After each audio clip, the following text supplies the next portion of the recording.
이 자리에 나와서 예배드리는 여러분들에게 하나님의 크신 은혜가 함께 하실 줄로 믿습니다. 네. 코로나로 인해서 못 나오는 분들이 있는데 가능하면은 함께 모여서 예배 드릴 수 있도록 힘써 주시기를 부탁드립니다.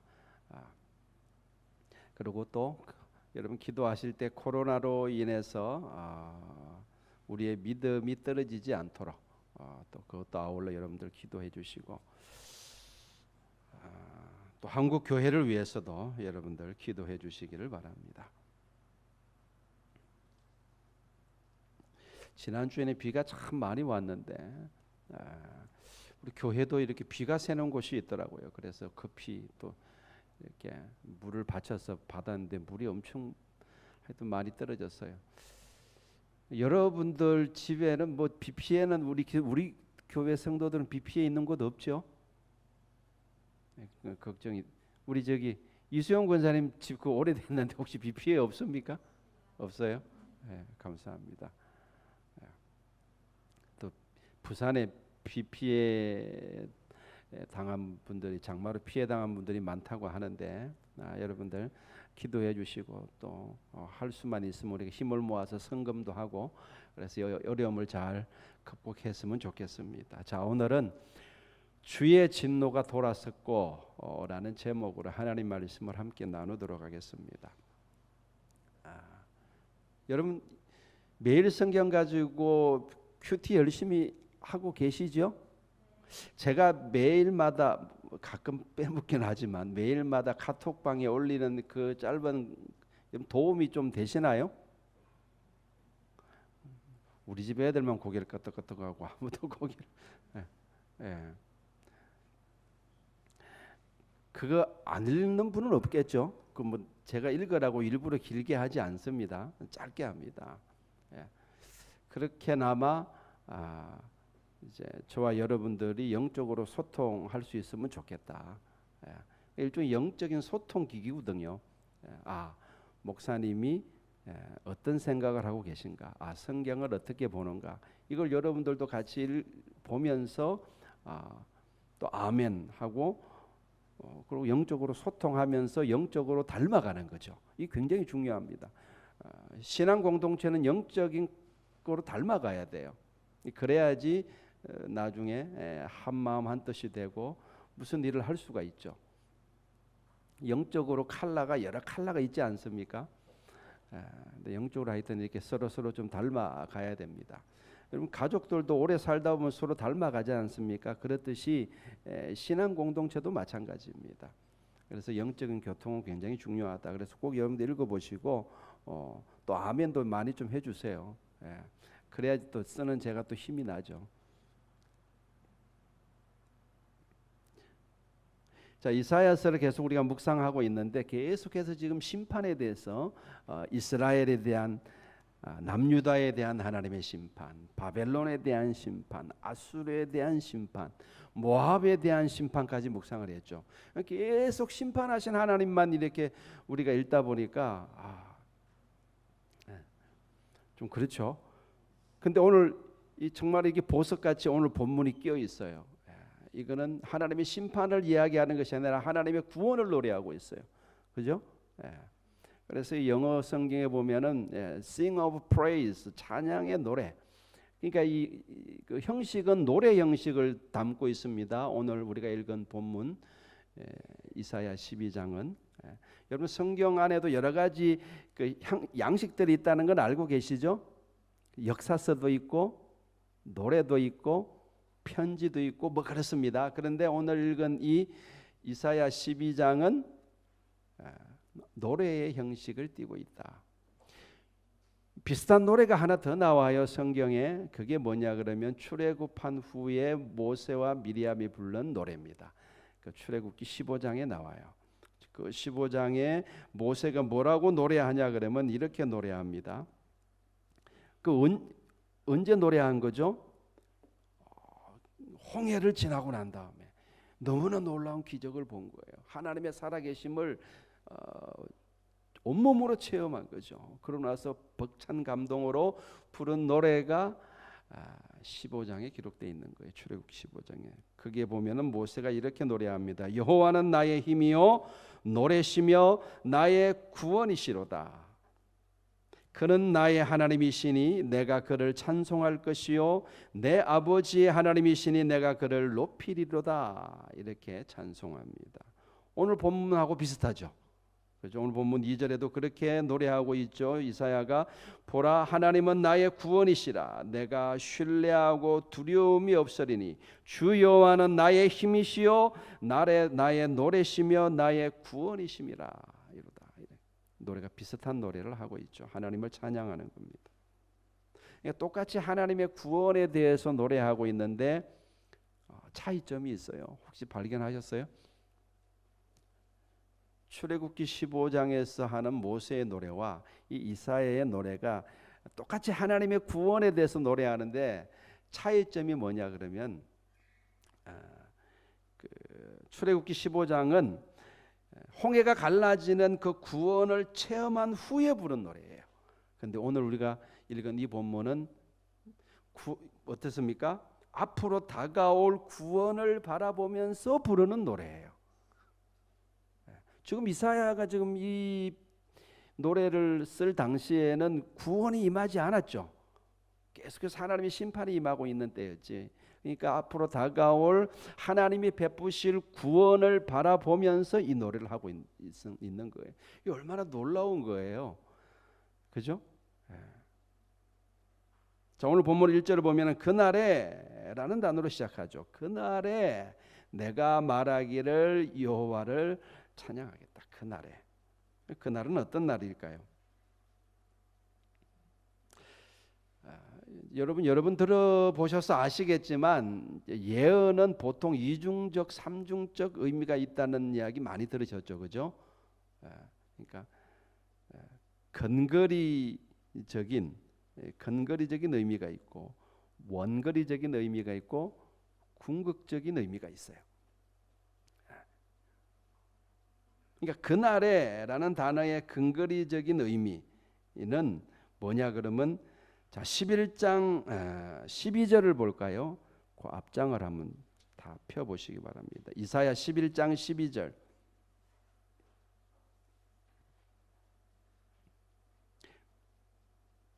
여호와께서 열방을 향하여 기치를 세우시고 이스라엘의 쫓긴 자들을 모으시며 땅 사방에서 유다의 흩어진 자들을 모으시리니 그렇게 말씀하죠. 그죠? 그러니까 그날은 이스라엘 백성들이 포로 생활 바벨론에서 포로 생활한 70년 후에 다시 돌아오게 될 것을 지금 가리키는 거죠. 그날 바벨론 포로에서 돌아오는 그날. 그게 이제 1차적인 의미, 근거리적인 의미다 이렇게 말할 수 있습니다. 대부분 신학자들이 그렇게 봐요. 근데 저는 뭐 조금 다르기는 합니다. 저도 뭐 크게 이게 넓은 의미에서 동의를 하는데 과연 이 방금 읽은 이사야서 11장 16절이 바벨론 포로에서 돌아오는 그날을 하나님이 가리킬까? 저는 오히려 이 2차적인 의미가 더 강하다고 봐요. 그러니까 이것은 궁극적으로 예수 그리스도께서 재림하실 때에 또는 예수 그리스도께서 재림하실 때에 택한 모든 백성들을 만국으로부터 모아서 영원한 새 하늘과 새 땅에 살게 하실 것이라는 이 종말론적인 의미가 더 강하다고 저는 봅니다. 항상 그날 그러면은 우선적으로 1차적으로는 그러니까 이스라엘 백성들이 포로된 곳에서 돌아오는 그날을 가리키고 2차적으로는 예수 그리스도를 통해서 회복되어지는 그날을 가리키는 거예요. 근데 제가 보기에는 2차적인 의미가 훨씬 더 강하다.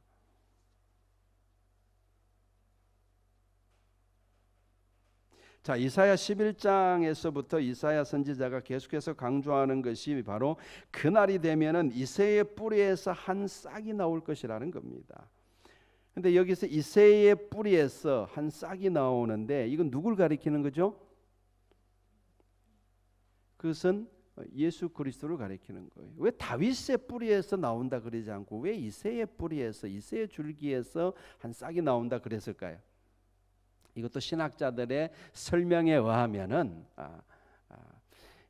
메시아께서, 그러니까 하나님의 아들이신 메시아가 이 땅에 오실 때에 볼품없는 모습으로 연약한 모습으로 올 것에 대한 표현이다 이렇게 봅니다. 다윗 그러면은 그런 상상을 하기 쉽지 않잖아요, 그죠? 다윗은 일국의 왕이었고 다윗 왕 때 이스라엘이 최고의 전성기를 누렸지 않습니까? 그러니까 다윗을 일컬어서 볼품없다 이런 말은 어울리지가 않아요. 하여튼 뭐 그렇게 설명들을 합니다. 그러니까 여기서 말하는 이새의 뿌리에서 한 싹이 나오고 이거는 다윗의 자손으로 이 땅에 오실 예수 그리스도를 가리키고, 따라서 그날은 예수 그리스도를 통해서 이루어져 나갈 이 복음의 시대를 가리킨다 이렇게 보는 게 맞겠죠. 그러니까 그날은 예수 그리스도로부터 시작되어서 예수 그리스도로부터 끝마치게 될 이 복음의 시대, 다른 말로 하면 교회의 시대, 이것을 가리키는 말이다. 틀림없는 사실이죠. 이사야 선지자는 주전 700여 년 전에 이미 이 교회 시대를 바라보면서 구원받은 백성들이 부를 노래를 부르고 있는 겁니다. 말이 안 되죠. 이거는 사람의 생각에서 나온 것이라고 할 수가 없는 거예요. 어떻게 사람이 앞으로 되어질 일, 그것도 700년 후에 있어질 일들을 바라보면서 그걸 또 그때 베푸실 하나님의 구원을 바라보면서 하나님을 찬송할 수 있습니까? 이건 말이 안 되는 이야기죠. 그러니까 하나님의 감동으로 되어진 하나님의 말씀이 분명한 거죠. 그죠? 네.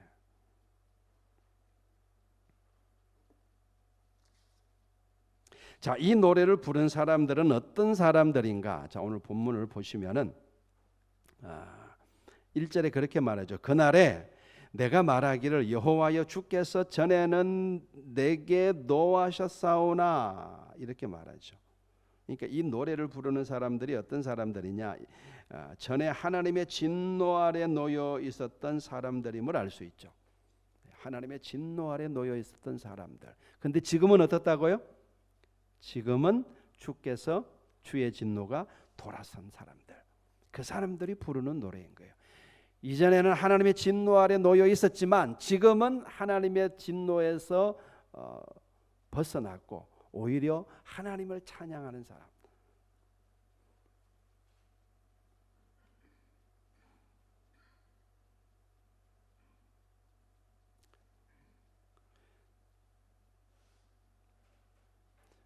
자, 1절을 제가 다시 한번 읽겠습니다. 그날에 내가 말하기를 여호와여 주께서 전에는 내게 진노하셨사오나 이제는 주의 진노가 돌았었고 또 주께서 나를 안위하시오니 내가 주께 감사하겠나이다 할 것이니라. 그러니까 이 노래는 사실 누가 불러야 돼요?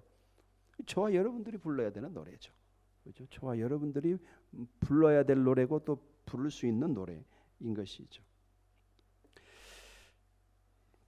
하나님의 진노, 우리가 잘 상상이 안 되죠, 그죠? 하나님의 진노. 여러분 하나님의 진노를 우습게 여기는 사람들이 굉장히 많은데, 물론 이제 예수 믿지 않는 사람들 이야기죠. 근데 간혹가다 예수 믿는 사람들도 하나님을 두려워하지 않는 사람들이 있어요. 이거는 잘못된 신앙입니다. 하나님은 사랑의 하나님이시지만 또 진노하시는 하나님이시기도 해요. 우리는 하나님을 경외하고 하나님을 경외하는 차원에서 하나님을 두려워할 줄 알아야 됩니다. 여러분 옛날에, 지금은 아니지만 옛날에 일국의 왕이 진노하면 어떻게 됩니까?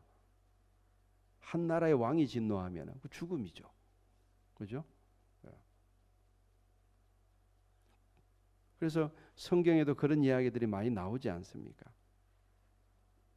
그 에스더서들 보면은 그 아수에로 왕이 진노하니까 그 왕비였던 와스디도 그냥 한순간에 그 왕비의 자리에서, 왕후의 자리에서 물러가야 되잖아요. 왕의 진노는 무서운 거예요.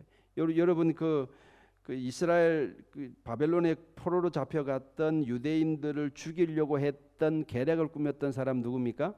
하만이죠. 그죠? 하만의 그 권세가 나는 새도 떨어뜨릴 만큼 어마어마했던 사람입니다. 예. 2인자였죠. 근데 그도 왕의 말 한마디에 죽임을 당하잖아요. 그만큼 왕의 진노는 무서운 거예요. 일국의 왕의 진노가 그만큼 무서울진데 하나님의 진노는 얼마나 더 무섭겠습니까? 사람들은 보통 자기 자신만큼은 하나님의 진노와 무관할 거라고 생각하고 살아가요. 나는 괜찮겠지라고 생각하고 많은 사람들이 살아갑니다.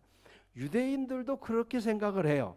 우리는 하나님의 택하신 백성이고 선민들이고 우리는 하나님의 말씀을 따라 율법을 따라 살아가는 사람들이니까 우리는 괜찮겠지. 지금도 그들은 그렇게 생각하고 살아가요. 하나님의 진노라는 것은 저 이방인들에게나 해당되는 것이지 우리하고는 상관없다. 그렇게 진짜 그렇게 생각하고 살아가요. 예수 안 믿는 사람들은 어떻게 생각하냐면 특별히 이렇게 나만큼 착하게 산 사람이 어디 있어? 자기는 착하게 살았기 때문에 죽으면 좋은 데 간다고들 생각하고 살아가요. 또 예수를 믿고 신앙생활하는 사람들 가운데에도 안일한 자세로 살아가는 사람들이 많아요.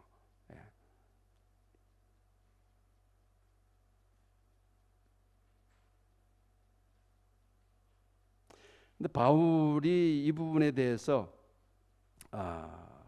이렇게 말합니다. 무릇 율법 없이 범죄한 자는 또한 율법 없이 망하고 무릇 율법이 있고 범죄한 자는 율법으로 말미암아 심판을 받으리라. 또 말하기를 유대인이나 헬라인이나 다 죄 아래 있다고 우리가 이미 선언하였느니라. 기록한 바 의인은 없나니 하나도 없으며 이렇게 말합니다. 그러니까 아담의 후손인 인류는 단 한 사람도 예외 없이 다 하나님의 진노 아래 놓여 있다는 이야기예요. 나는 아니겠지. 아니요. 모든 사람들 한 사람도 예외 없습니다. 다 하나님의 진노 아래 놓여 있고 하나님의 진노를 피할 길이 없습니다.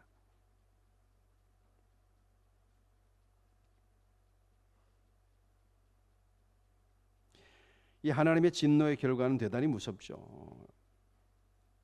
보세요, 여러분들. 이스라엘이 나라가 왜 망했습니까? 하나님의 진노하셔서 그렇잖아요. 하나님이 진노하셔서 그 진노의 결과로 나라가 망한 거예요. 그리고 비참하게 백성들은 포로로 끌려가게 되고 뿔뿔이 흩어지게 되고.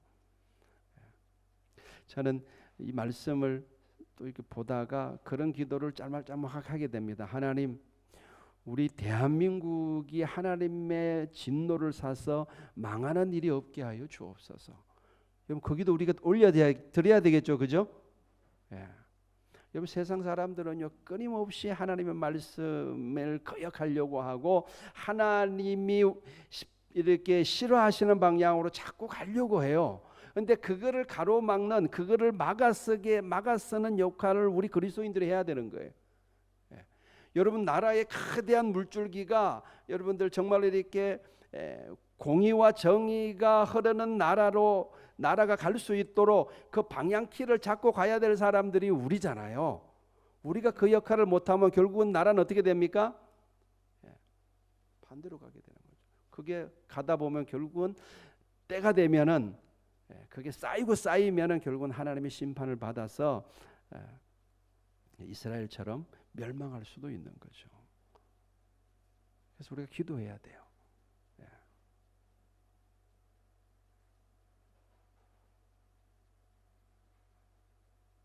여러분 하나님이 진노하시면 이 땅에서만 우리가 징벌을 받습니까? 그렇지 않죠. 내세에서는 더욱더 비참한 결과를 맞이하게 되죠. 영원한 형벌을 받게 됩니다. 영원히 불타는 불못에 떨어져서 고통받는 결과를 맞이하게 되는 겁니다. 하나님의 진노를 여러분들 우리가 심각하게 생각해야 되는 이유 중에 이거예요. 예수님이 하신 말씀 기억하세요? 예수님 뭐라고 말씀하셨냐 그러면은 네 눈이 범죄하느냐? 눈 빼버려라. 눈을 빼버려라. 차라리 한눈이 없는 장애로 천국 가는 것이 두 눈 뜨고 지옥 가는 것보다 훨씬 낫다. 여러분, 우리가 지옥에 떨어진다는 것이 얼마나 무서운 일인지를 우리가 알아야 됩니다. 예수님이 그것이 얼마나 무서운 일이면은 그렇게 말씀하셨겠어요. 네 손이 범죄하느냐 손목을 잘라버려라. 그리고 차라리 장애인으로 천국 가는 게 훨 낫다. 지옥은 너무너무 무서운 곳이에요. 진짜. 저는 우리 말씀사랑교회 성도들은 한 사람도 예외 없이 다 천국 백성이고 또 천국에 가게 될 줄로 믿습니다. 자, 어쨌든 이 노래를 부르는 사람들이 어떤 사람들이냐? 하나님의 진노 아래 놓여 있었던 사람들이죠. 그럼 그 하나님의 진노는 어떻게 그 진노에서 우리가 벗어날 수 있느냐? 그것을 11장에 바로 그것을 이야기하고 있는 거예요. 자, 12장 들어서면서 하나님의 진노 아래 우리가 전에는 놓여 있었지만 지금은 하나님의 진노가 돌아섰다라고 노래하고 있죠. 오늘 본문 1절에. 근데 그렇게 하나님의 진노에서 돌아설 수 있는 이유가 뭡니까? 하나님의 진노에서 우리가 벗어날 수 있는 이유가 뭐냐? 그게 11장에 기록되어 있는 거예요. 11장은 그걸 이야기하고 있는 겁니다. 그러니까 이새의 뿌리에서 한 싹이 나오기 전에는 하나님의 진노가 돌아서지 않았다는 거죠. 여전히 하나님의 진노 아래 모든 인류가 놓여 있었던 겁니다. 그런데 이새에서 한 싹이 나고 그 다음에 그 이새에서 싹이 나고 그날이 되면은 그가 만민의 기치로 설 것이고 열방이 그에게로 돌아오게 될 텐데 그날에 비로소 주의 진노가 돌아선다. 이 이야기 아닙니까? 아멘? 그죠? 11장과 12장 그렇게 같이 읽어야 되는 거예요. 그러니까 이 하나님의 무서운 진노로부터 어떻게 우리가 벗어날 수 있느냐? 이새의 뿌리에서 나온 한 싹, 예수 그리스도로 말미암아 하나님의 진노에서 벗어날 수 있음을 말하고 있는 겁니다. 하나님은 독생자 예수 그리스도를 이 땅에 보내셨죠. 예수님은 십자가에서 몸을 찢기시고 피를 흘리며 돌아가셨습니다. 그리고 하나님은 모든 진노를 하나님은 예수 그리스도에게 쏟아 부으셨습니다. 성경은 그래서 예수 그리스도를 가리켜 화목제물이라고 일컫죠. 이 화목제물은 노여움을 푸는 제물이다, 그런 의미예요. 여러분 쉽게 이해하시려면은 심청전 이야기 아시죠? 그죠? 심청전. 그 보면은 심청이가 용왕의 진노를 달래는 제물로 공양 및 300석에 팔려가게 되죠. 심청이를 태운 배가 인당수에 이르렀을 때 막 바닷물이 요동치고 파도가 배가 뒤집히려고 그러고 그 용왕이 지금 분노한 거예요. 그래서 어떻게 합니까? 심청이를 그 바다에 제물로 던져버립니다. 이게 화목제물이에요. 신의 진노를 달래는 제물. 영어로 propitiation. 그러니까 예수님은 이 땅에 그 하나님의 진노를 달랠 제물로 이 땅에 오신 거예요. 하나님의 모든 진노를 우리에게 쏟아야 될 모든 진노를 하나님은 예수 그리스도에게 쏟아 부으신 것입니다. 그게 화목제물의 의미예요. 따라서 우리는 하나님의 아들을 의지하고 그분께 하나님의 아들에게 입맞춰야 될 줄로 믿습니다. 그래서 시편 2편 12절에 이렇게 말씀하죠. 그의 아들에게 입맞추어라. 그의 아들에게 입맞추어라. 그렇지 않으면 진노하심으로 너희가 길에서 망하리니 그의 진노가 급하심이라. 그러니까 어느 누구든지 화목제물로 이 땅에 오신 예수 그리스도에게 입맞추지 않는 사람들은 하나님의 진노를 피할 길이 없는 거예요. 그래서 구약 성경도 복음에 대해서 이야기를 하고 있는 겁니다. 어떤 신학 교수 한 사람이 텔레비전에 나와서 구약 성경을 믿는 것은 성황당을 믿는 것이나 다름없다고 주장한 사람도 있는데 이 성경을 모르는 이야기죠. 자기가 모르는 이야기를 그렇게 함부로 하면 안 되죠. 여러분 구약 성경도 결국은 하나님의 아들을 증거하고 있습니다. 예수님도 친히 말씀하셨잖아요. 구약 성경은 나에 대해서 이야기하는 거다. 구약 성경은 나에 대해서 이야기하는 것이고 결국 구약 성경도 복음에 대해서 이야기하는 것이고 구약 성경도 신약 성경도 다 이 땅 가운데 도래할 하나님의 나라에 대해서 이야기하는 거예요.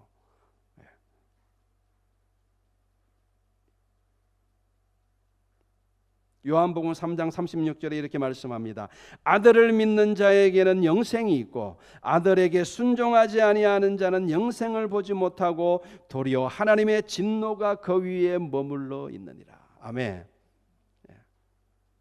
아들을 믿는 자에게 영생이 있다. 하나님의 진노에서 하나님의 진노가 돌아서는 거죠. 여러분, 우리가 성경을 수백 번 읽고 설교를 수천 번 듣고 또 들어도 결론은 하나죠. 그게 뭡니까? 예수 그리스도를 믿으라는 거예요. 예수 그리스도를 구주로 영접하고 그분께 순종하고 그리스도와 동행하는 삶을 살으라는 거예요. 뭐 다른 결론이 있나요? 성경은 결국은 그 이야기하는 거예요. 그래야지 하나님의 진노가 멈추고 그리고 우리의 영혼의 안식이 깃들게 될 줄로 믿으시기를 바랍니다. 영혼의 안식이 있는 삶, 우리 영혼의 쉼이 있는 삶, 더 이상 하나님의 진노를 두려워하지 않아도 되는 삶, 우리 인생에 대해서 원천적인 두려움과 근심으로부터 벗어나는 삶, 그것은 예수 그리스도 안에 있을 때 가능한 줄로 믿으시기를 바랍니다. 예수님이 그러셨죠. 수고하고 무거운 짐진 자들아 다 내게로 오라. 내가 너희를 쉬게 하리라. 이렇게 말씀하셨습니다. 여러분, 죄의 짐을 지고 하나님의 진노를 안고 사는 사람들에게 쉼이 없습니다. 쉼이 있을 수가 없죠. 어떻게 쉼이 있겠습니까? 잠시 잠깐의 쉼은 있을 수 있겠지만 내 영혼 깊숙한 곳에서 울려 퍼져나오는 그 영혼의 안식과 쉼은 없습니다. 그래서 이 땅 가운데에서도 쉼이 없는 삶을 살다가 죽어서도 영원한 고통 가운데 들어가게 되니 얼마나 비참한 인생입니까? 그러나 예수 그리스도를 구주로 믿는 저와 여러분들은 오늘 본문과 같이 노래할 수 있는 것입니다. 보라, 하나님은 나의 구원이시라. 내가 신뢰하고 두려움이 없으리라. 아멘. 우리 같이 한번 따라해 볼까요? 보라, 하나님은 나의 구원이시라. 내가 신뢰하고 두려움이 없으리라. D.L. 무디, 여러분 D.L. 무디 잘 아시죠? 그죠? 미국의 그 전도가 부흥가인 D.L. 무디가 이 본문을 그렇게 좋아했어요. 그래서 이 본문으로 내가 신뢰하고 두려움이 없으리라, 이 제목으로 굉장히 설교를 많이 했습니다. 그래서 이 말씀을 D.L. 무디의 본문이라 부르기도 해요. 내가 하나님을 신뢰하고 두려움이 없으리라. 여러분, 그렇지 않나요? 두려움이라는 것은 믿음의 부재로 오는 거예요.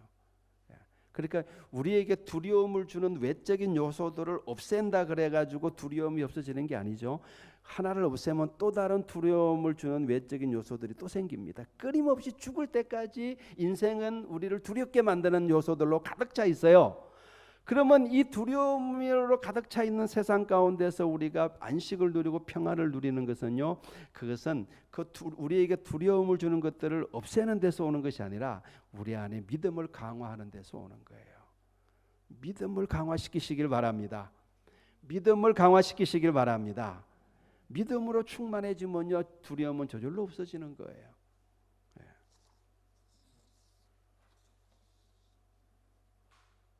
자, 그러면은 하나님의 진노로부터 벗어난 사람들은 어떤 삶을 살아야 되는가? 오늘 본문 3절에 그 아름다운 말씀이 있죠. 3절을 같이 읽겠습니다. 시작.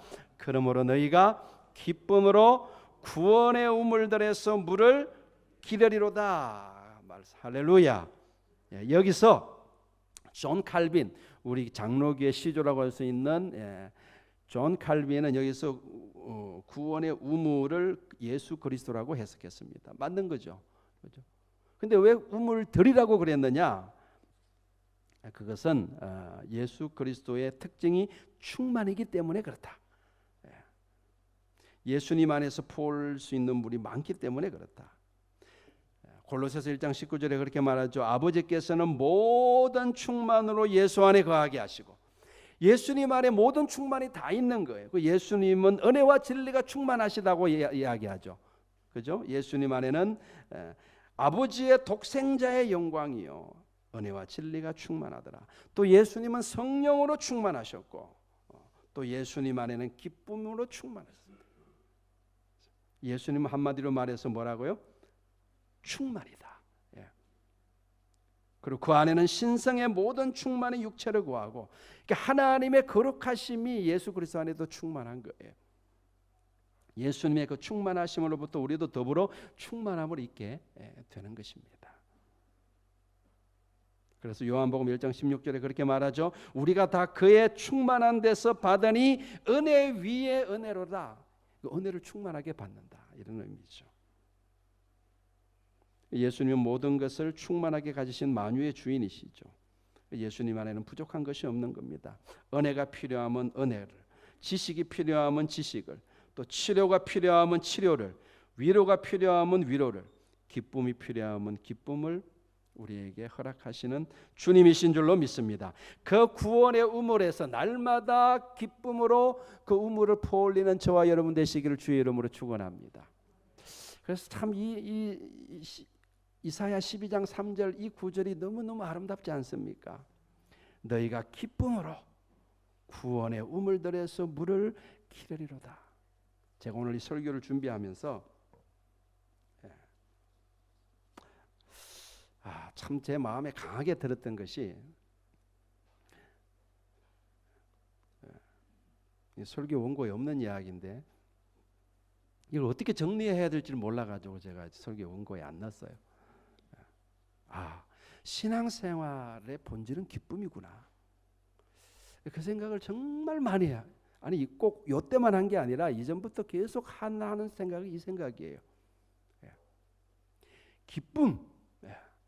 제가 이렇게 다른 목회하는 분들 보고 또 신앙생활하는 분들 제가 이렇게 보거든요.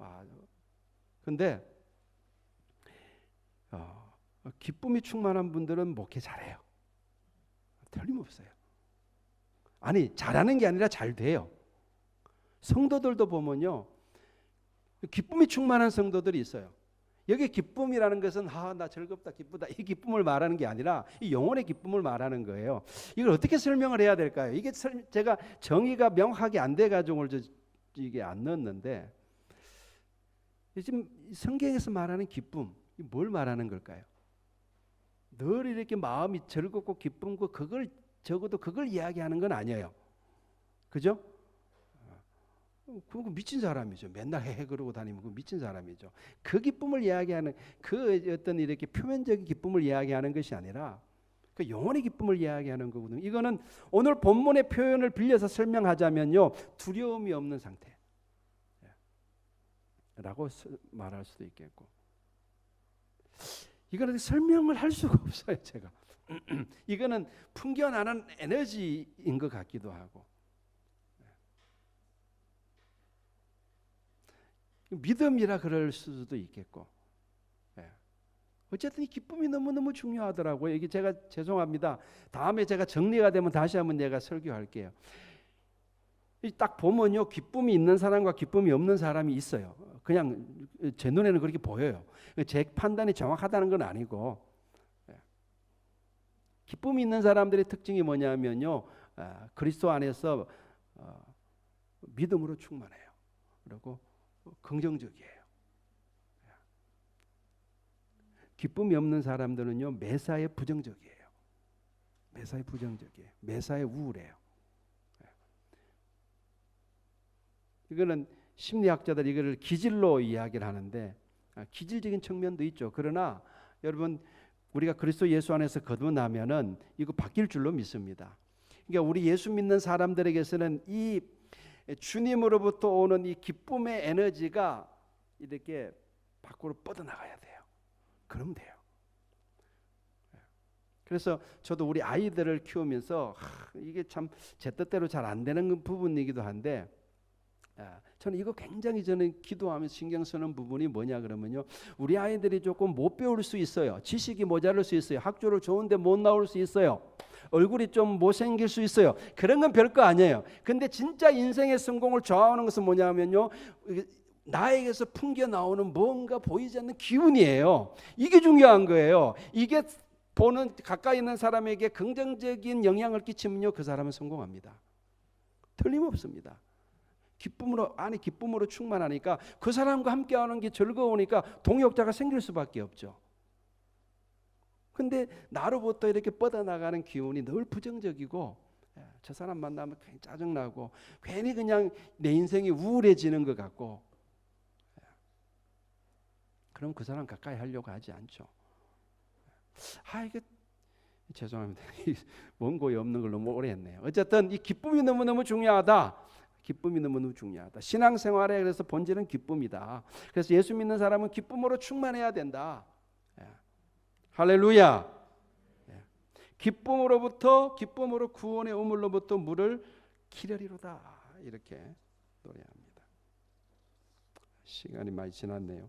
자, 그럼 어떻게 우리가 기쁨의 구원의 우물로부터 기쁨으로 물을 생명수를 올릴 수가 있을까?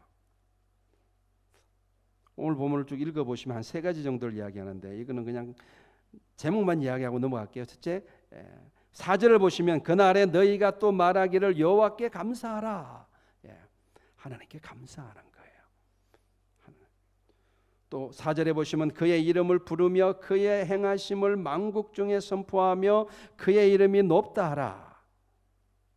또 5절에 보시면은 여호와를 찬송할 것은 극히 아름다운 일을 행하셨음이니 이를 온 땅에 알게 할지어다. 하나님의 진노로부터 벗어난 사람들,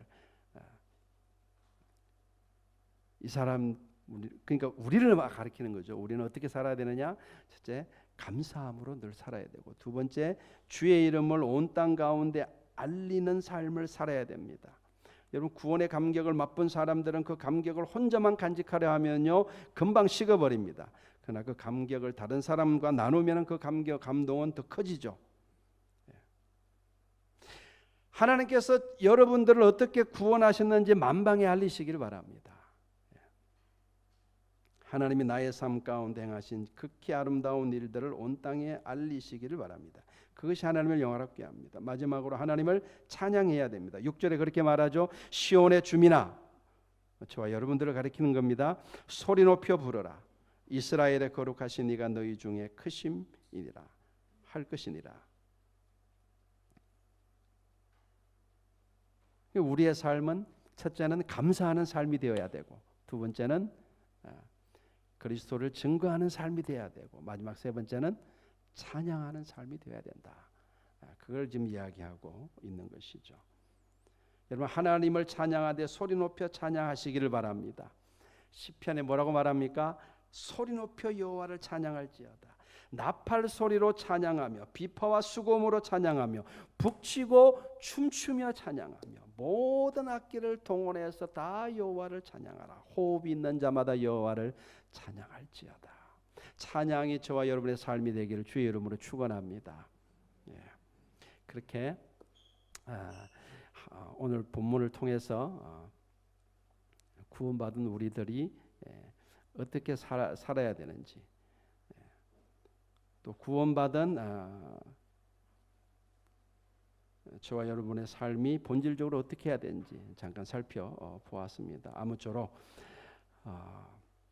오늘 이사야가 노래한 이 찬송을 우리도 함께 부르며 날마다 기쁨으로 구원의 우물에서 생명수를 건져 올리는 저와 여러분 되시기를 주의 이름으로 축복합니다. 기도하겠습니다. 거룩하신